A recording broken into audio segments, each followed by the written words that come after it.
आजकल supreme court जो है भारत का चर्चाओं में है। सुप्रीम कोर्ट में आजकल ऐसे बहुत महत्वपूर्ण मामले आ रहे हैं, ऐसे बहुत ही महत्वपूर्ण विषयों को सुना जा रहा है और उन पर फैसले भी दिए जा रहे हैं। सुप्रीम कोर्ट इस वक्त कहेंगे कि एक हॉट टॉपिक है और पूरे देश की जो दिशा है और दशा है वहां से तय होती है। इसलिए वहां पर नजर रखना, वहां से क्या आदेश आ रहे हैं, ये भी बहुत महत्वपूर्ण हो जाता है और हमारी भी एक जिम्मेदारी बन जाती है कि आप लोगों तक सुप्रीम कोर्ट से आने वाले आदेशों को आप तक पहुंचाएं। तो ये जो आदेश है, ये जो कुछ भी हुआ है, पूरा घटनाक्रम आपको विस्तार से बताएंगे। चुनाव आयोग में जब से ज्ञानेश कुमार नए चुनाव आयुक्त बने हैं पूरे भारत के, यानी कि मुख्य चुनाव आयुक्त उनको कहा जाता है, तो जब से वो बने हैं उनकी मुश्किलें जो हैं वो लगातार बढ़ती ही रहती हैं। कभी उनकी मुश्किलें कम होने का नाम नहीं लेती हैं। या तो कह लीजिए कि जो पुराने चुनाव आयुक्त रहे राजीव कुमार, उनका जो कार्यकाल रहा, विवादों से भरा उनका कार्यकाल रहा, उन पर तमाम आरोप प्रत्यारोप लगते रहे, लेकिन उन्होंने जो विदाई ली, शानदार विदाई ली। उसके बाद जब से ज्ञानेश कुमार जो है इनका कार्यकाल शुरू हुआ है, तब से तमाम जो है याचिकाएं जो है सुप्रीम कोर्ट में है। ऐसी ही एक याचिका का आज यहाँ पर जिक्र जो है किया जाएगा, ऐसी ही याचिका के बारे में आपको बताया जाएगा। तो मैं आपको बता दूं कि सुप्रीम कोर्ट में एक याचिका जो है जनवरी 2025 में आई थी।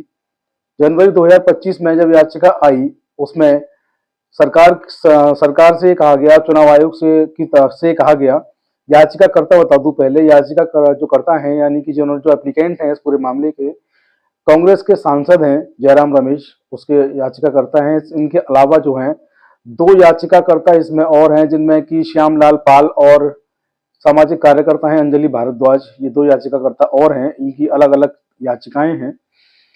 इनकी याचिका थी कि साहब जो चुनाव आयोग का नियम था, चुनाव आयोग 1961 के नियम 93 क्लॉज 2 क्लॉज ए में जो एक परिवर्तन किया गया, रातों रात कहेंगे कि बड़ी सफाई से कहें, पता नहीं क्या प्रेशर था चुनाव आयोग के ऊपर कि उन्होंने जो है सिफारिश भेजी केंद्र की सरकार को और केंद्र की सरकार ने उसमें परिवर्तन कर दिया। और ये परिवर्तन जो था वो इसलिए बहुत महत्वपूर्ण था क्योंकि इससे पहले जो थी व्यवस्था, बिल्कुल इससे एन पहले, वो ये थी कि सीसीटीवी की फुटेज हो या कोई भी दस्तावेज हो, उसको कोर्ट जब मांगेगा, कोई वकील अगर मांगेगा, कोर्ट में मांगा जाएगा तो उसको प्रस्तुत किया जाएगा। कोई व्यक्ति भी उसको मांग सकता है नियम और कानून के मुताबिक। लेकिन यहाँ पर जो व्यवस्था आई वो इस तरीके की आई कि इनको जो था वो कॉन्फिडेंशियल घोषित कर दिया गया और ये कहा गया कि कोई भी व्यक्ति जो है इन चीज़ों को नहीं मांग सकेगा। मसला था कि जो चंडीगढ़ में पंजाब क्षेत्र में जो चुनाव हुए, वहां पर जो कहा गया कि वोटर्स लिस्ट में धांधली की गई, तो वोटर लिस्ट में धांधली की बात बताई गई और ये कहा गया कि वोटर्स को आइडेंटिफाई करना है तो सीसीटीवी का फुटेज चाहिए। यहाँ से पूरा मसला शुरू हुआ था। उस मसले को लेकर के पूरी जो था चुनाव आयोग का और केंद्र की सरकार का जो रवैया रहा वो ये रहा कि उनको सीसीटीवी फुटेज जो थे मुहैया नहीं कराए गए। वोटिंग लिस्ट में भी तमाम गड़बड़ियां, तमाम खामियां रही, ऐसा कि विपक्षी पार्टियों के नेताओं ने उस वक्त भी आरोप लगाया और उनको लेकर के याचिका भी दाखिल की। तो 15 जनवरी 2025 को केंद्र की सरकार को और भारत के चुनाव आयोग को, यानी कि मुख्य चुनाव आयुक्त कार्यालय में आदेश आया सुप्रीम कोर्ट की तरफ से कि अपना जवाब जो है प्रस्तुत करें। और जवाब प्रस्तुत करने के लिए तारीख जो मुकर्रर की गई वो 17 अप्रैल 2025 की तारीख मुकर्रर की गई कि 17 अप्रैल 2025 से पहले पहले आपका जो जवाब है, आपका जो पक्ष है, उसको आप लोग दाखिल करें। 17 अप्रैल को इस पर सुनवाई होनी है। मसला जो है यहाँ से बहुत दिलचस्प हो जाता है कि आप देखिए कि चुनाव आयोग पर किस तरीके का आरोप है। उनके ऊपर जो विपक्षी पार्टियों के जो आरोप रहे, उनके ऊपर जो आरोप थे वो इस तरीके से थे कि चुनावी जो वोटिंग लिस्ट होती है वहां धांधली, वहां गड़बड़ी। दूसरा जो था कि सीसीटीवी फुटेज से जो था मतदाताओं को पहचानने की बात जो थी वो जो विपक्षी जो पार्टियां थी उन्होंने कही, लेकिन विपक्षी पार्टियों की इस मांग को भी सीसीटीवी फुटेज को देने से भी चुनाव आयोग ने स्पष्ट तौर पर इनकार कर दिया, मना कर दिया। इसके बाद याचिका दाखिल हुई और याचिका जब दाखिल हुई तो उसको लेकर के केंद्र की सरकार को और केंद्रीय चुनाव आयोग को नोटिस जारी हुआ, तारीख निर्धारित की गई। और ये कोई छोटा मोटा समय नहीं था। आप देखें तो 15 जनवरी को नोटिस जारी होता है, 17 अप्रैल 2025 की तारीख उसमें लगती है। आप देखिए 3-4 महीने का समय लगभग लगभग इसमें है। लेकिन 17 अप्रैल को जब सुनवाई कोर्ट में शुरू हुई तो सरकार की तरफ से, या कहेंगे चुनाव आयोग की तरफ से, जो वकील थे कोर्ट में हाजिर हुए, उन वकील साहब का नाम मनिंदर सिंह, वरिष्ठ वकील हैं सुप्रीम कोर्ट के, हाजिर होते हैं और वो कहते हैं कि साहब अभी हम तैयार नहीं है, जवाब तैयार नहीं हो पाया, थोड़ा समय चाहिए। 3 हफ्ते का समय उन्होंने मांगा। 3 हफ्ते का समय मांगने के साथ उन्होंने अपील की कि 3 हफ्ते का समय दे दिया जाए, हम जवाब को तैयार करके इसको दाखिल कर देंगे। मैं आपको बता दूं, इस जो याचिकाएं हैं, तो इन याचिकाओं की तरफ से जो पैरवी करने वाले जो वकील हैं, तो इन वकीलों में जो नाम आते हैं, एक तो कपिल सिब्बल जो सीनियर एडवोकेट हैं सुप्रीम कोर्ट के, और आजकल चर्चाओं में हैं वक्फ बिल संशोधन अधिनियम को लेकर भी वो काफी मुखर रहे हैं, तमाम तरह से उन्होंने तीखी बहस भी सुप्रीम कोर्ट में की, पूरे देश ने देखा। तो कपिल सिब्बल साहब भी इसमें एडवोकेट हैं, और अभिषेक मनु सिंह भी इसमें एडवोकेट हैं, प्रशांत भूषण जो है वो भी इसमें एडवोकेट हैं। तो ये एडवोकेट्स जो हैं वो बार बार न्यायालय से कह रहे हैं कि साहब हमें सीसीटीवी फुटेज दिलवाइए। तो सुप्रीम कोर्ट जो है वो नोटिस भी जारी करता है, लेकिन चुनाव आयोग जो है वो ये कहता है कि अभी हम तैयार नहीं है। जब 3 महीने 3.5 महीने कहेंगे कि होने के बाद वो कहते हैं कि जवाब अभी तैयार नहीं है, 3 हफ्ते का समय और दिया जाए। तो आप देखिए, एक तरह से पूरे मामले को लिंगर ऑन करने की, एक तरह से पूरे मामले को टालने की यहाँ पर बात हो रही है। 3 महीने 3.5 महीने का समय बहुत होता है, आपको केवल जवाब देना था कि आपने ऐसे परिवर्तन क्यों किए, ऐसे परिवर्तन करने की जरूरत क्या थी, और वो क्या वजह रही जिनकी वजह से परिवर्तन आपने किए कि एक किसी साधारण व्यक्ति को मांगने पर जो है सीसीटीवी फुटेज या कोई भी प्रपत्र नहीं दिया जाए, जबकि ऐसी व्यवस्था पहले थी कि उसको मिल जाता था।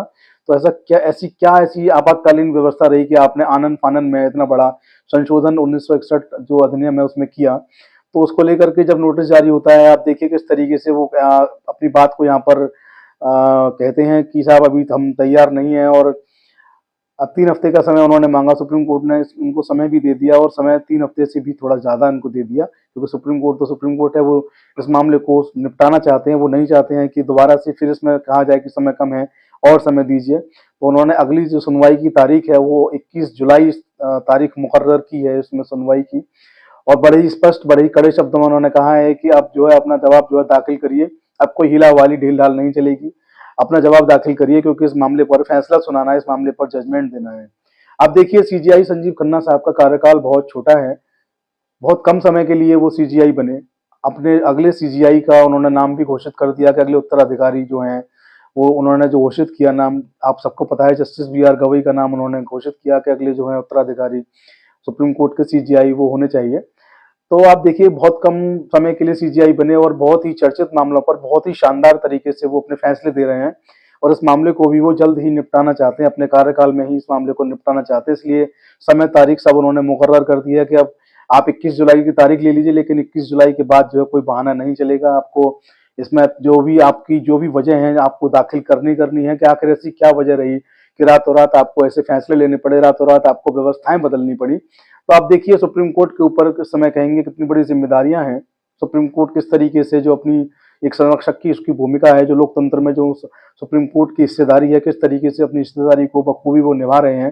सुप्रीम कोर्ट की जितनी भी कार्यप्रणाली है सब काबिले तारीफ है, बहुत अच्छे फैसले ले रहे हैं, बहुत सही तरीके से सुप्रीम कोर्ट को जो फैसले लेने चाहिए वो ले रहे हैं। हालांकि सुप्रीम कोर्ट के फैसलों से कुछ लोग सहमत भी होते हैं, असहमत भी होते हैं, उनका अपना वो निजी मामला है, लेकिन सुप्रीम कोर्ट से जब कोई फैसला आता है तो पूरे देश को उसका सम्मान करना चाहिए। सुप्रीम कोर्ट जो है, जो न्यायपालिका है, और सुप्रीम कोर्ट से बड़ा जो है कोई भी सुप्रीम कोर्ट और संविधान, इन दो से बड़ा पूरे देश में कोई नहीं। संविधान से बड़ा किसी का स्थान नहीं।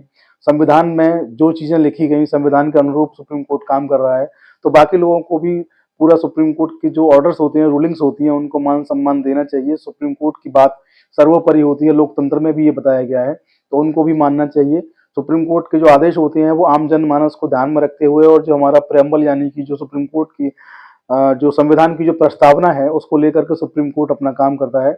और इस वक्त सुप्रीम कोर्ट सीजीआई खन्ना साहब के दिशा निर्देश में बहुत शानदार काम कर रहा है, बहुत ही अच्छे ऑर्डर्स जो है आ रहे हैं। और इस मामले को मैं बता दूं, इस मामले को जो सुनवाई कर रहे हैं 2 जस्टिस की बेंच है, जिसमें एक तो स्वयं सीजीआई खन्ना साहब इस मामले में है जस्टिस की भूमिका में, दूसरे जस्टिस हैं संजय कुमार, यानी कि 2 जस्टिस सीजीआई संजीव खन्ना और जस्टिस संजय कुमार, दोनों जस्टिस इस मामले की सुनवाई कर रहे हैं।